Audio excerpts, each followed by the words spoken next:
20 minutes. Hello నమస్తే, నేను journalist Srinivas. ఈరోజు న్యూస్ అనాలిసిస్లో ముందుగా దిశ పేపర్లో వార్తలు చూద్దాం. జగన్ సపోర్ట్ ఎవరికి? ఉపరాష్ట్రపతి అభ్యర్థికి మద్దతు కోరిన బీజేపీ, వైసీపీకి 11 మంది ఎంపీల బలం. ఇటీవల రాహుల్ గాంధీపై జగన్ విమర్శలు. గతంలోని పలు అంశాల్లో కమలం పార్టీకి మద్దతు ఇచ్చిండు జగన్మోహన్ రెడ్డి పార్టీ. వైసీపీ అధినేత నిర్ణయం పైన ఒక ఉత్కంఠ ఉంది.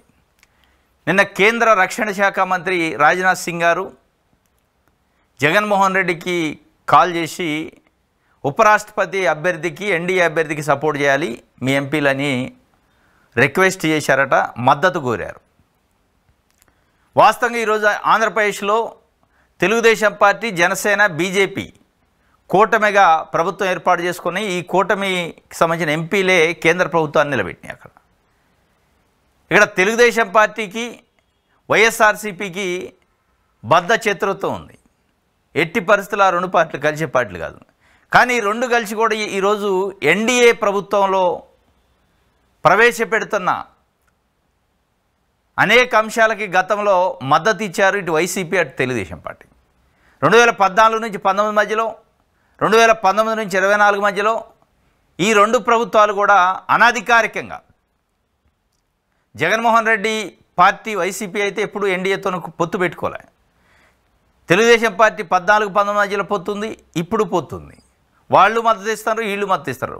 అంటే అధికార ప్రతిపక్ష పార్టీలు మోడీ కూటమికి మద్దతు ఇస్తున్నారు. కానీ ఈ మధ్యకాలంలో వక్ఫ్ బోర్డు సవరణ బిల్లుకు సంబంధించి జగన్మోహన్ రెడ్డి వైఎస్ఆర్సీపీ పార్టీ ఎన్డీఏ కూటమిని వ్యతిరేకించింది, మద్దతు ఇయ్యలే.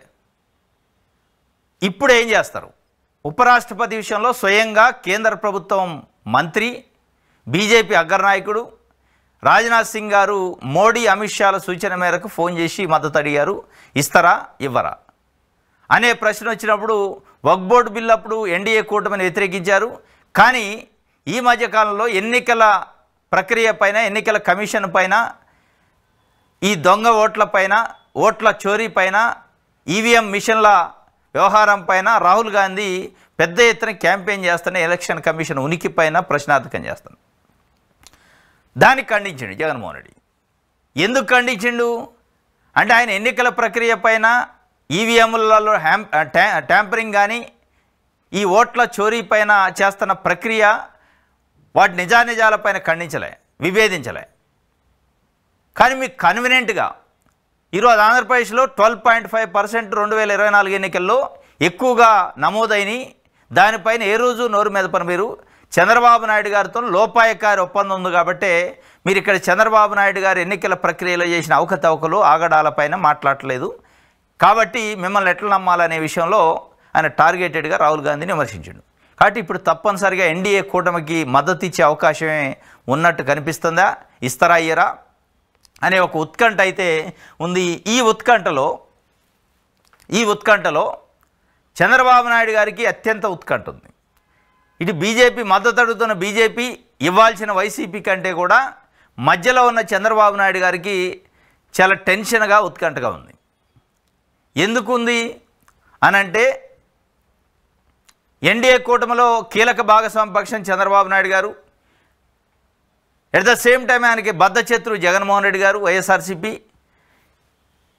ఇప్పటికే బీజేపీ పార్టీ వైసీపీతో ఇంకా రిలేషన్షిప్ మెయింటైన్ చేస్తుందనే ఒక అనుమానం తెలుగుదేశం పార్టీలో వెంటాడుతుంది, ఒక నీడలా వెంటాడుతుంది చంద్రబాబు నాయుడు గారు.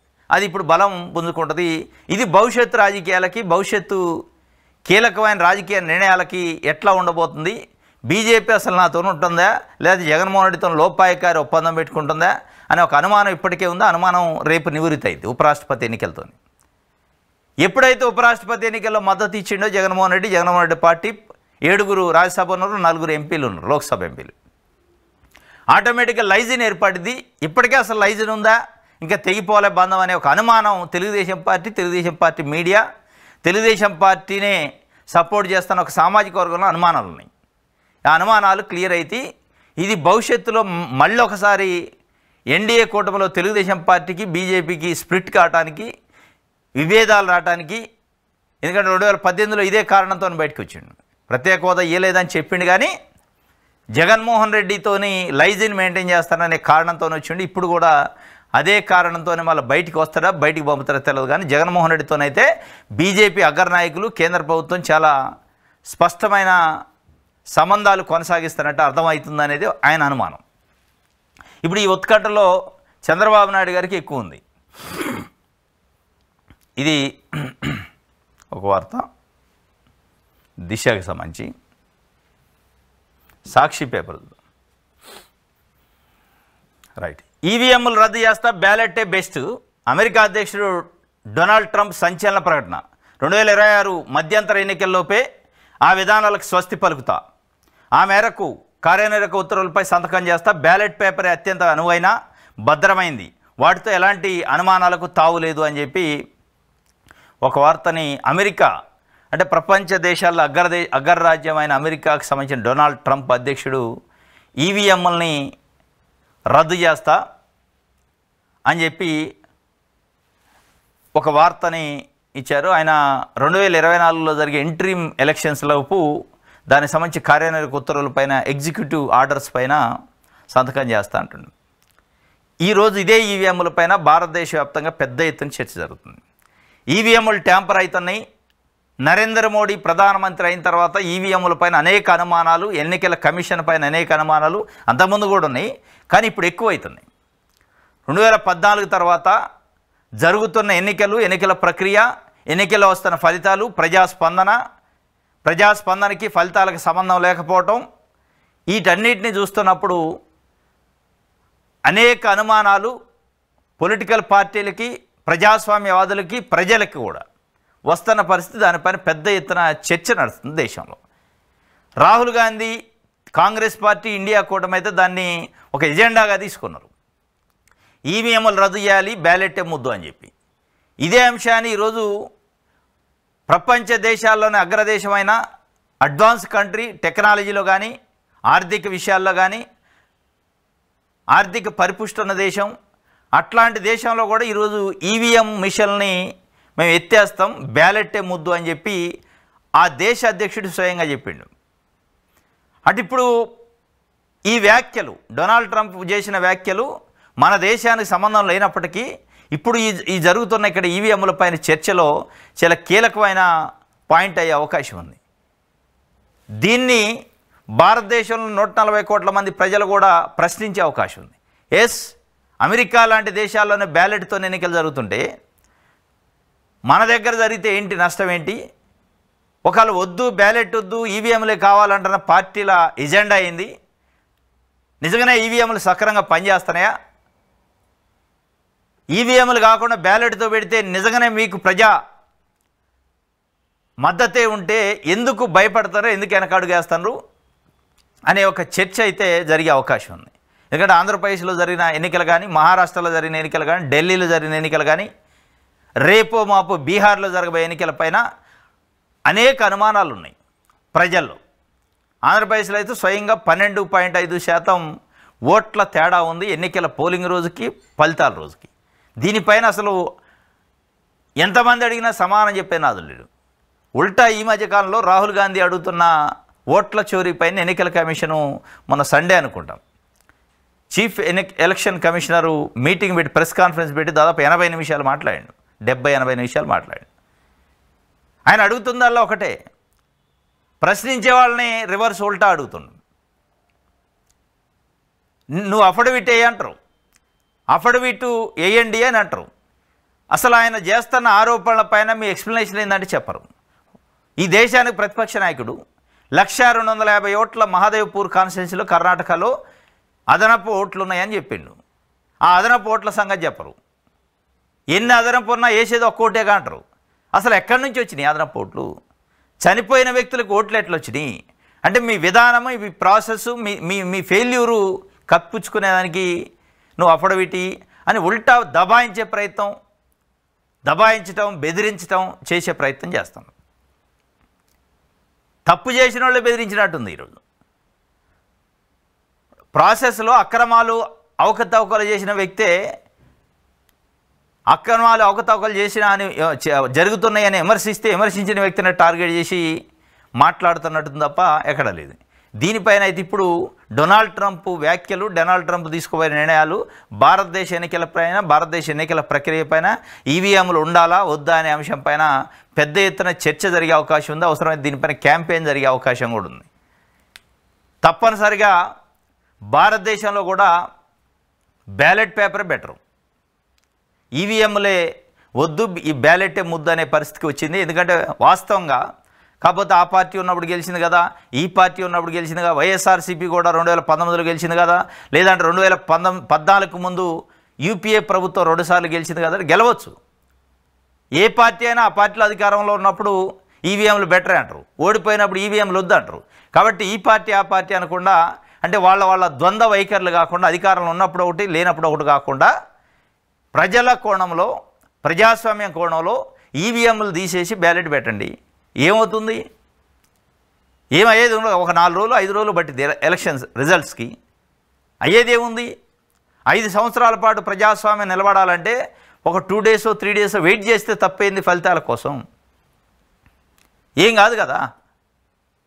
ఈరోజు సైబర్ క్రైమ్లని, హ్యాకింగ్లని, మెయిల్స్, ఫేస్బుక్లో హ్యాకింగ్లు, ఫోన్లో హ్యాకింగ్లు, సిస్టమ్ల హ్యాకింగ్లు, టోటల్ కంపెనీ డేటాను హ్యాకింగ్ చేస్తున్న పరిస్థితుల్లో ఈవీఎంని హ్యాకింగ్ చేయలేరని ఎట్లా చెప్పగలుగుతారు?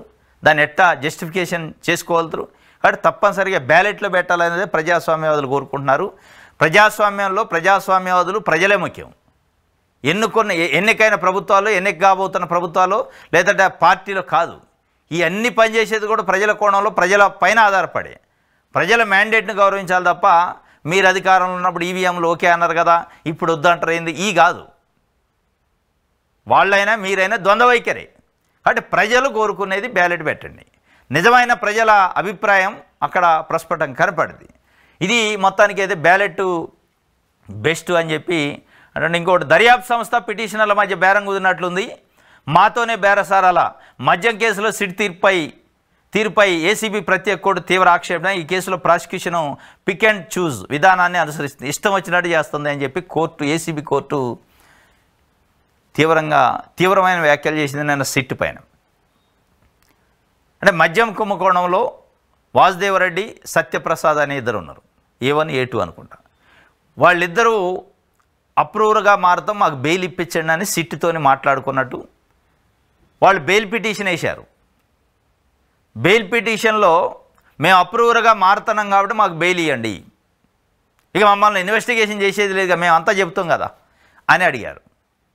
అడిగితే దానికి సిట్ కూడా ఓకే సార్, వాళ్ళు అప్రూవర్గా మారుతున్నారు కాబట్టి వాళ్ళకి బెయిల్ ఇవ్వండి అని చెప్పింది. వ్యతిరేకించాల్సిన సిట్టే ఇవ్వండి అని చెప్తుంది. అక్కడ అనుమానం వచ్చింది ఏసీబీకి. ఈ అప్రూవర్ ఏంది, ఈ కథ ఏంది అంటే మీరు బేరాలు మాట్లాడుకొని మా ముందుకు వచ్చి మమ్మల్ని కూడా ఆ బేరాలలోకి లాగుతారా? అంటే అప్రూవర్గా మారితే బెయిల్ ఎందుకు ఇవ్వాలా? అంటే అప్రూవర్గా మారితే బెయిల్ ఇవ్వచ్చు అనే ప్రొవిజన్ అసలు ఎక్కడా లేదు. ఒకవేళ అది ఆ ప్రొవిజన్ ఎందుకు లేదు అంటే ప్రతి కేసులో ప్రతి ముద్దాయి, ప్రతి నిందితుడు అప్రూవర్గా మారితే నాకు బెయిల్ ఇవ్వండి అంటాడు, బయట తిరుగుతాడు. ఇంకొకళ్ళని ఎవరినో ఇరికిచ్చే ప్రయత్నం చేస్తాడు అనేది ఆ కోణంలో చట్టంలో ఏంటంటే అప్రూవర్గా మారినంత మాత్రంలో బెయిల్ ఇవ్వద్దు. అప్రూవర్గా మారిన వ్యక్తి ఇక అడ్మిట్ అయినట్టే కదా తప్పు చేసినా అని, ఇక వాళ్ళకి బెయిల్ అవసరం లేదు కదా. ఎందుకు బెయిల్? ఎందుకు? ఇక అనుమానం ఎక్కడిది? బెయిల్ దేనికి ఇస్తారు? ఏదైనా కేసు అయితే ఆ కేసులో అరెస్ట్ చేసి జైల్లో పెడితే ఇది తప్పుడు కేసు, నేను ఎట్లాంటి అక్రమాలు చేయలేదు, అవినీతి చేయలేదు, నన్ను విడిపించండి, నేను ప్రూవ్ చేసుకుంటా ట్రయల్లో అని చెప్పి బెయిల్ అడుగుతారు, ఇస్తారు. స్పష్టంగా ఈ తప్పుడు కేసు నేను చేయలేదని అంటేనే ఇస్తారు బెయిల్.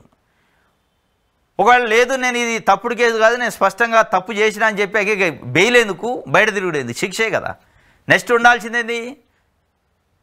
శిక్షే ఉంటుంది, పనిష్మెంటే. ఇక ఆయనే ఒప్పుకుంటున్నాడు కదా నేను తప్పు చేసినా, సరే నీతో పాటు ఎవరున్నారని చెప్పు, కానీ నువ్వైతే తప్పు చేసినావు కదా అనే విషయంలో కోర్టు ఇది ఎక్కడ పద్ధతి?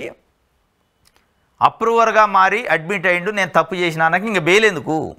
అయిపోయి ఆయనకు పనిష్మెంటే, ఇక ట్రైలే లేదు, ఇక వ్యతిరేకించట్లేదు కదా కేసుని అనే విషయంలో ఇక్కడ ఏదో జరుగుతుంది. ఇది మొత్తం కేసుకే తలకాయ లాంటి ఇష్యూ అప్రూవర్ అనేది. దీన్ని మీరు బెయిల్ ఇస్తే కథం అయిపోయినట్టు, చచ్చిపోయినట్టు కేసు అని చెప్పి జడ్జి గారు చెప్పిండు. మొత్తానికి ప్రభుత్వము సిట్టు ఏదో ప్రయత్నం చేస్తుంది. ఎవరో ఒకళ్ళని కొంతమందిని అందులో అప్రూవర్గా మార్చి వాళ్ళ చేత వాళ్ళు కావాల్సుకున్న పేర్లను చెప్పించే కార్యక్రమం చేసే ప్రయత్నం చేస్తుంది. ఆ ప్రయత్నం చేసే క్రమంలోనే కోర్టు తప్పుపట్టింది. అంటే ఒక తప్పు చేసిన ఒక దొంగ అప్రూవర్గా మారి నేను నీతివంతుడినే కానీ ఆయన అని 10 మందిని బురద పూసే ప్రయత్నం చేస్తే అది ఎట్లా బెయిల్కి ఎలిజిబిలిటీ, ఎట్లా వాడు నీతివంతుడైతుడు, ఎట్లా అవినీతి చేయనట్టయితే నువ్వైతే చేసినావు కదా. ఇక నువ్వు బురద ఎంతమందికి పోతావు పక్కన పెడితే నువ్వు చేసినవా లేదా, చేసినవు కాబట్టి జైలు నీ జీవితం జైలే. ఇంకెవరిని పెడతావు? నిజంగానే ఎవరి పేర్లు చెప్తున్నావు వాళ్ళ పేర్లు చెప్పేదాన్ని నీ నిజాయితీ ఎంత, నువ్వు నిజం ఎంత చెప్తున్నావు అనేది తర్వాత ఇన్వెస్టిగేషన్ తెలుస్తుంది అనే విషయంలో దర్యాప్తు సంస్థ చాలా కీలకమైన వ్యాఖ్యలు చేసింది. గంట పాటు ట్రాఫిక్లో ఇరుక్కున్న టోల్ చెల్లించాలా, ట్రాఫిక్లో గంటల పాటు ఇరుక్కుపోయిన టోల్ ఫీజు కట్టాలంటూ వాహనదారులను ఒత్తిడి చేయడంపై సుప్రీంకోర్టు అభ్యంతరం తెలిపింది. కేరళలోని త్రిన్సూర్ జాతీయ రహదారిపై 65 కిలోమీటర్ల దూరానికి సాధారణ ప్రయాణ సమయం గంట మాత్రమే కాగా అదనంగా 11 గంటల సమయం పట్టిన టోల్ రుసుమును ఎందుకు కట్టాలని ప్రశ్నించింది. ఇది టోల్ గేట్ల పైన గంటలు వెయిట్ చేపిస్తారు. టోల్ గేట్ దేనికి? ఆ రోడ్డు వేసినందుకు, ఆ రోడ్డు మెయింటెనెన్స్ చేస్తున్నందుకు, రోడ్డు పైన సురక్షితమైన ప్రయాణం చేస్తున్నందుకు, చాలా సాఫీగా సులభతరంగా చాలా షార్టెస్ట్ టైంలో మనం ప్రయాణం చేయడానికి అనుకూలంగా రోడ్డు వేసినందుకు ఆ రోడ్డు వేసిన ఆ కంపెనీకి టోల్ గేట్ పే చేస్తాం. కొన్ని రోడ్లు అయితే గుంటలు ఉంటాయి, కొన్ని రోడ్లు మెయింటెనెన్స్ ఉండదు, కొన్ని రోడ్లలో ట్రాఫిక్ ఉంటుంది, విపరీతమైన ట్రాఫిక్. దాన్ని రెక్టిఫై చేయాల్సిన బాధ్యత ఆ కాంట్రాక్టర్ పైన ఉంటుంది. కానీ టోల్ గేట్ అయితే వసూలు చేస్తారు ఇప్పటిమప్పుడుగా. 11 గంటల ప్రయాణం చేసినట్టు గంట ప్రయాణానికి అప్పుడు కూడా టోల్ గేట్ వసూలు చేశారట. అంటే బాధ్యత వహించాలా? అంటే మీకు సర్వీస్ ఇవ్వలేకపోయినాం కాబట్టి నీ దగ్గర ఏం టోల్ గేట్ తీసుకోనని చెప్పాల్సిన టోల్ గేట్లు ఈరోజు వసూలు చేసినట్టు సుప్రీంకోర్టు దీనిపైన కీలకమైన వ్యాఖ్యలు చేసింది. అంటే దీన్ని బట్టి భవిష్యత్తులో టోల్ గేట్ల దగ్గర ట్రాఫిక్ జామ్ అయితే టోల్ గేట్ పే చేయాల్సిన అవసరం లేదు, ఫ్రీగా వెళ్ళాలి. అడగాలి మనం. పండగల సమయంలో దసరా, దీపావళి ఇట్లాంటి సమయంలో, సంక్రాంతి సమయంలో టోల్ గేట్ల దగ్గర గంటలు వెయిట్ చేపిస్తారు. అట్లాంటి సందర్భంలో మనం ఫ్రీగా వెళ్ళొచ్చు. ఈ కోర్టు ఏదైతే జడ్జిమెంట్ రేపు వచ్చిందనుకో దాన్ని రిఫరెన్స్ పెడుతూ అన్ని రాష్ట్ర ప్రభుత్వాలకి, అన్ని నేషనల్ హైవేస్ కాంట్రాక్టర్లకి ఈ ఆదేశాలు పంపితే అప్పుడు ఎగ్జామ్షన్ ఉంది. ఎందుకు పండగలప్పుడు మరి ట్రాఫిక్ ఉంటుంది కదా, ఒకేసారి సిటీ నుంచి బయటికి వెళ్తారు కదా అంటే, బయటికి వెళ్తే దానికి పండగ ఉంది, పండగ బయటికి వెళ్తారు, ట్రాఫిక్ వాళ్ళకి ఒక అంచనా ఉంటుంది. దానికి తగ్గ ఏర్పాటు చేయాలా, ఆల్టర్నేట్ వేస్ని డెవలప్ చేయాలా, ఆల్టర్నేటివ్ రోడ్లని ఆ 2 రోజులు 3 రోజులు హెవీ ట్రాఫిక్ ఉన్న సందర్భంలో వాడే వెసులుబాటుని వాళ్ళు కల్పించాలి. కల్పించినప్పుడు వాళ్ళ మీద తప్పు లేకుండా వాళ్ళు సర్వీస్ పర్ఫెక్ట్గా ఇచ్చినప్పుడు అప్పుడు టోల్ గేట్ పే చేయాలి. మేము డబ్బులు అయితే తీసుకుంటాం కానీ నువ్వు పండగ అయినా పబ్బం అయినా ఇక ఒకరి మీద ఒకరు పడ్డా, ఒక్కరి మీద ఒక్కరు నడుస్తున్నా కానీ మీరు పొండి నాకు డబ్బులు పట్టండి అంటే పే చేయండి అంటే కాదు అనేది సుప్రీంకోర్టు దాన్ని బట్టి అర్థమవుతుంది. రైట్, ఇది సాక్షికి సంబంధించి.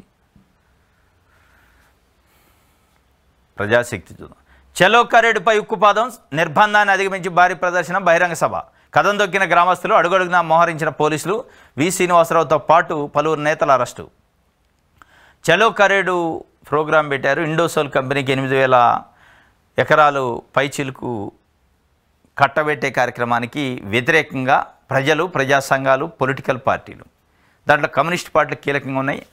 కరేడు భూసేకరణ వ్యతిరేకిస్తున్నాయి. రైతులకు మద్దతు తెలపడానికి నిన్న బయలుదేరితే ఎక్కడెక్కడ ఉక్కుపాదం మోపారట పోలీసులతో. అయినా కానీ నిర్బంధాన్ని అధిగమించి బహిరంగ సభ పెట్టారట, భారీ ప్రదర్శన కూడా చేశారట. ఎట్టి పరిస్థితుల్లో మా భూములు ఇవ్వని. కార్పొరేట్ల కోసం చేపట్టిన విచ్చలవిడి భూసేకరణకు వ్యతిరేకంగా పోరాడుతున్న నెల్లూరు జిల్లా కరేడు ప్రజానికానికి సంఘీభావంగా వివిధ రైతు ప్రజా సంఘాలు సోమవారం చేపట్టిన చలో కరేడు కార్యక్రమంపై రాష్ట్ర ప్రభుత్వం ఉక్కుపాదం మోపింది. గ్రామానికి కొన్ని కిలోమీటర్ల దూరం నుండే పోలీసులు మోహరించింది. ప్రతి వ్యక్తిని, వాహనాన్ని తనిఖీ చేసింది. బారికేడ్లతో గ్రామాలకు వెళ్లే అన్ని రోడ్లు మూసేసింది.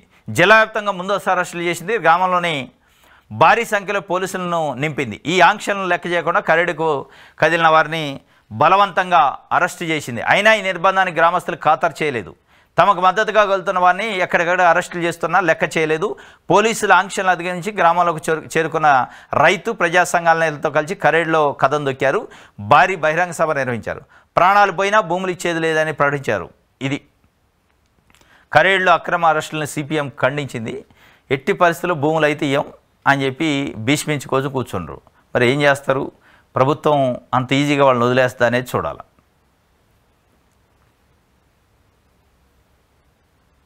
రైట్, ఇది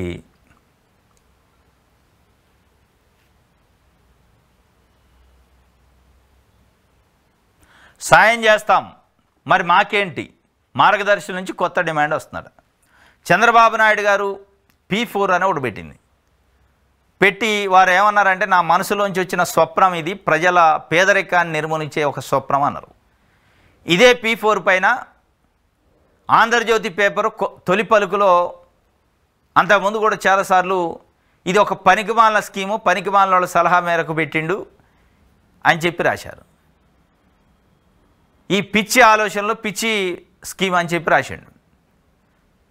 దానిపైన అంటే చంద్రబాబు నాయుడు గారు మనసులోంచి వచ్చిన ఆలోచన వాస్తవంగా P4 చంద్రబాబు నాయుడు గారు మనసులోంచి వచ్చి ఫెయిల్ అయిందంటే పరువు బాధి కాబట్టి ఆంధ్రజ్యోతి కాపాడే ప్రయత్నంలో ఇది పిచ్చి వాళ్ళు ఎవరో చుట్టూ ఉన్న వ్యక్తులు కొంతమంది ఇచ్చిన సలహా మేరకు ఆయన పిచ్చి నిర్ణయం తీసుకుంటూ ఇది పనికిమాలిన వ్యవహారం అని చెప్పి రాసిండు. ఆయన పనికిమాలిన వాళ్ళు ఇచ్చిన సలహా మేరకు వచ్చిందని. ఈ మార్గదర్శులు బంగారు కుటుంబాల విషయంలో ప్రభుత్వ పాత్ర ఏమీ లేదు, జస్ట్ మధ్యలో మీడియేషన్. అంటే ఎవరైతే పెట్టుబడిదారులు పారిశ్రామికవేత్తలు డబ్బులు ఉన్న వాళ్ళు ఉంటారో వాళ్ళు వచ్చి పేదలకు సాయం చేయాలి, వాళ్ళని మార్గదర్శులు అంటారు. ఎవరైతే పేదోళ్ళని బంగారు కుటుంబాలు అంటారు. ఇప్పటికే 1,00,000 కుటుంబాలు కూడా కాలేదట. ఎంట పడుతున్నారు కలెక్టర్లు అధికారులు. ఒక స్థాయిలో ఈ మధ్యకాలంలో అయితే టీచర్లకు కూడా టార్గెట్ పెట్టారట, మీరు కూడా తీసుకోవాలని. ప్రభుత్వ ఎంప్లాయీస్ కూడా టార్గెట్ పెట్టారట, మీరు కూడా మార్గదర్శులు కండేని. మేమేంది, మా కథ ఏంది, జీతాలతో బతికేటోళ్ళం, మేమెట్లా అవుతామని వాళ్ళు గగ్గోలు పెడితే దాన్ని వెనక్కి తగ్గారు దాని విషయంలో. కానీ ఇప్పుడు కొత్తగా వచ్చిన సమస్య ఏంటంటే, పారిశ్రామికవేత్తలు, ఇండస్ట్రియలిస్టులు, వ్యాపారులు, డబ్బులు ఉన్నోళ్ళంతా మేము మీరు అడుగుతున్నారు కదా మార్గదర్శులుగా కండి బంగారు కుటుంబాలను దత్తత తీసుకోండి అని తీసుకుంటాం. మాకేంటి, మేము చేస్తున్న సాయానికి మాకు లాభం మేము ఇస్తుంది గవర్నమెంట్ అని అడుగుతుంది. మరి దీంట్లో ప్రజలకు ఉరిగేది ఏంది? ఆయన ఏదో ఒక 10 కుటుంబాలను దత్తత తీసుకుంటాడు, కొంత సాయం చేస్తాడు. 100 కుటుంబాలకు సాయం చేసినంత లాభం ప్రభుత్వం నుంచి పొందాలని ఒక ప్రయత్నం చేస్తున్నారు. ఇది క్విడ్ ప్రో క్వో అంటారు. దీంట్లో ప్రజలకు కానీ పేదలకు కానీ ఉపయోగం ఏంటి? మరి ఏడుపేదో ఈ వ్యవహారం ఏదో ప్రభుత్వమే డైరెక్ట్ సాయం చేయొచ్చు కదా. అంటే మార్గదర్శులు అనే పేరుతో వాళ్ళు వచ్చి బంగారు కుటుంబాలకు సాయం చేయటం ఏంటి? మళ్ళీ అదే మార్గదర్శులకి సాయం చేసినందుకు ప్రతిఫలంగా ప్రభుత్వం పరిహారాలు ఇటువంటిది, రాయితీలు ఇటువంటి. దీన్ని ఏమంటారు? అంటే ముఖ్య ఎక్కడ ఉందంటే చుట్టూ తిప్పి చూపించినట్టుంది. ఇది ఏంది? మార్గదర్శి పేరుతోని మళ్ళా ప్రభుత్వ ధనాన్ని, ప్రభుత్వ సొమ్ముని బడా పెట్టుబడిదారులకి కట్టబెట్టే కార్యక్రమం తప్ప ఇందులో పేదలను బాగు చేసే కార్యక్రమం ఎక్కడ కనపట్టలే. వాళ్ళు అడుగుతున్నాడు సాయం చేస్తాం మరి మాకేంటి? ఇగో ఇట్లుంటుంది చంద్రబాబు నాయుడు గారి స్కీముల సంగతి. ఆదరణ అన్నాడు బీసీల కోసం, ఆదరణ లేదు, ఆదరించింది లేదు. ఈరోజు P4 అంటాడు. ఈ P4తో పేదరికం పోయేది ఉండదు, మనం చూసేది ఉండదు. కానీ ఈ పేరుతోని బడా పెట్టుబడిదారులు బాగుపడతారు అనిపిస్తుంది. వాళ్ళే అడుగుతున్నారు మాకేంటి, మేము సాయం చేస్తాం కానీ.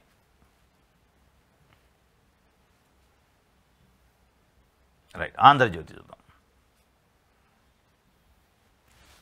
శాడిస్టు సైకోలట ఫేక్ ప్రచారంతో రెచ్చిపోతున్నారు. జగన్ రోత పత్రికలు తప్పుడు రాతలు, సోషల్ మీడియాలో కుళ్ళు పోస్టులు. జగన్ రోత మీడియాలో తప్పుడు రాతలు రాస్తారట. పాపం ఏనకు బాధ అయింది ఆంధ్రజ్యోతి ఆయనకి. ఆయన తప్పుడు రాతలు రాస్తే ప్రభుత్వం చూసుకుంటుంది. నీకు ఒక పత్రిక, నువ్వు ప్రజల గురించి రాయాల్సింది పోయి నీ ఈ శాడిస్ట్ రాతలేంది? ప్రజల గురించే ఈరోజు వరదల్లోనూ వర్షాల్లోనూ ఇబ్బంది పడతారు ప్రజలు, రైతులు ఇబ్బంది పడతారు, నిరుద్యోగులు ఇబ్బంది పడతారు, మహిళలు ఇబ్బంది పడతారు. అనేక సమస్యలు ఈ రాష్ట్రంలో ఉన్నాయి. వాటి గురించి మాట్లాడకుండా ఇంకో పత్రిక ఆయన రాసిన మాటలను పట్టుకొని నువ్వు ప్రజల గురించి కదా రాయాల్సింది. ఆయన రోత పత్రిక అయితే ప్రజలే రోతోని చేస్తారు, సింపు అవతల చేస్తారు, చదవరు, కాలబెడతారు. నీ పత్రిక ఏంది మరి? ఆయనదే రోత పత్రికే, నీది అదే ఉంది. నువ్వు నమ్ముకున్నోడు కోసం పనిచేస్తాను, ఆయన కోసం పనిచేస్తాడు. అది ఆయన సొంత పత్రిక. మీరు అంటున్న జగన్ రాత పత్రిక ఆయన సొంత పత్రిక. వాళ్ళ పార్టీ సంబంధించిన వ్యవహారాల్లో అది స్పష్టంగా కనపడుతుంది. సాక్షి పేపర్ ఎవరిదంటే జగన్మోహన్ రెడ్డితో రాజశేఖర రెడ్డి బొమ్మ వేసుకొని నడిపిస్తారు. మీ పత్రిక ఎవరిది? దమ్ము ఉన్న ఛానల్ అంటారు. ఎవరి కోసం దమ్ము మీది? కేవలం చంద్రబాబు నాయుడు గారు తెలుగుదేశం పార్టీని కాపాడటానికి మీ దమ్ము తప్ప ప్రజల కోసం కాదు కదా. ప్రజల కోసం పత్రిక ఉండాలి. మీ దమ్మంతా ప్రజల కోసం, సమస్యలపైన ప్రభుత్వాన్ని నిలదీయటానికి, ప్రజల పక్షాన్ని ప్రభుత్వాన్ని ప్రశ్నించడానికి ఉండాలి. మీది ఏం దమ్ము ఉందో తెలుసా? మీ దమ్మంతా జగన్మోహన్ రెడ్డి పైన, సాక్షి పైన, సాక్షి ఛానల్ పైన, లేదా సోషల్ మీడియా పైన కుళ్ళు వెళ్ళగక్కటానికి ఉంది మీ దమ్ము. ప్రజల కోసం ప్రభుత్వాన్ని ప్రశ్నించే దమ్ము లేదు మీ కాడ. దమ్ము లేకపోగా మీరు నమ్ముకున్న పార్టీ, మీరు నమ్ముకున్న నాయకుడు, మీరు నమ్ముకున్న సామాజిక వర్గం కోసం ప్రజల్ని తప్పుదోవ పట్టించే కార్యక్రమం చేస్తాను, ప్రజలను మభ్యపెట్టే కార్యక్రమం చేస్తాను. దీన్ని శాడిజం అంటారు. ఇది శాడిస్ట్ వార్తలట. అమరావతి పైన వరదలు వచ్చినాయని రాసినందుకు రాసిండు. రైట్. రేపు మెగా డిఎస్సి జాబితా అట. తొలుత సర్టిఫికేట్ల పరిశీలనకు సంబంధించిన అభ్యర్థుల లిస్ట్ అట. రేపు మెగా డిఎస్సి జాబితా ఫలితాలు అయితే వచ్చినాయి. జాబితా అంటే సర్టిఫికేట్ వెరిఫికేషన్కి ఎలిజిబిలిటీ అయిన వాళ్ళ జాబితా ఇస్తారన్నమాట. వాళ్ళు వచ్చి సర్టిఫికేట్లు వెరిఫికేషన్ చేసుకుంటే నెక్స్ట్ ఇంకొక స్టెప్ ముందుకు పోద్ది.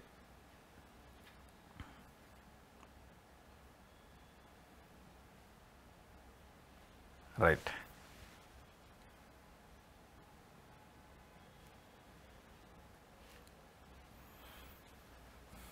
ఆంధ్రప్రదేశ్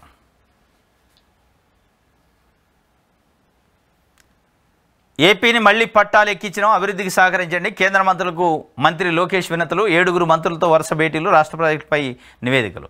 ఏపీని మళ్లీ పట్టాలు ఎక్కించారు. ఏ పట్టాలు ఎక్కించారు? అమరావతి పట్టాలా? పోలవరం పట్టాలా? విశాఖ ఉక్కు ప్రైవేటీకరణ కాకుండా పట్టాలు ఎక్కించారా? ఏం పట్టాలు ఎక్కించింది? ఏం ఎక్కించలే. ఎక్కించిన పట్టాలు ఏంటంటే క్యాబినెట్లో మీకు పోస్ట్ రావటం, మీ నాయనకు ముఖ్యమంత్రి రావటం, అది పట్టాలు ఎక్కింది తప్ప మీరు నమ్ముకున్న వాళ్ళకి మంత్రి పదవులు రావటం తప్ప ప్రజల కోణంలో పట్టాలు ఎక్కిన అభివృద్ధి లేదు, ముందుకు పోతుంది లేదు. ఎక్కడుందో పట్టాలు ఎక్కడానికి? చంద్రబాబు నాయుడు గారు పోతారు ఢిల్లీ, ఫటాఫటా ఒక 10 మందిని కలిసి వస్తారు, 10 రూపాయలు తీరు. మీరు పోతారు ఢిల్లీ, 10 మందిని కలిసి వస్తారు, బోక్యాలు దండగా. మీరు పోయినప్పుడు ప్రభుత్వం సొమ్ముతోని కొంటున్న శాల్వాలు, బోక్యాలు, బహుమతులు అవి ఇస్తారు కదా, అవి దండగ తప్ప ప్రజలకి పట్టాలు ఎక్కింది లేదు, ప్రజా సమస్యలు తీరింది లేదు. ఏం తీరినాయి? నిన్న పోయారు లోకేష్ గారు. అంటే ఒక జాతీయ స్థాయిలో ఉన్న నాయకత్వాన్ని ఒక ర్యాపో మెయింటైన్ చేయడానికి పోతున్నట్టుంది తప్ప అక్కడ ఏదో ప్రజల కోసం, రాష్ట్రం కోసం పోతున్నట్లేదు. ఆర్థిక శాఖ మంత్రి నిర్మలా సీతారామన్ కలిశారు. కలిసి వారికి బర్త్డే శుభాకాంక్షలు తెలిపారు. దానికోసం ప్రభుత్వ డబ్బులతోని ఫ్లైట్ ఎక్కి, స్పెషల్ ఫ్లైటు ఢిల్లీ దాకా పోవాలి. ఇక్కడ నుండి చెప్తే కాదా? ఇక దానికోసం పోయినట్టే ఉంది, బర్త్డే విషయం చెప్పడానికి. అది మనం ఆ వార్తను రాస్తారు, మనం చదవాలి. ఇదనమాట ఇప్పుడు జరుగుతుంది. బిజీగా ఉన్న నారా లోకేష్ ఢిల్లీలో ఉండి ఏమొచ్చింది? బిజీగా ఉండి అనాపాయస వచ్చిందా? రాదు, మనం చూడం. దేనికి బిజీ మరి? పట్టాలు ఎక్కించడం అంటారు.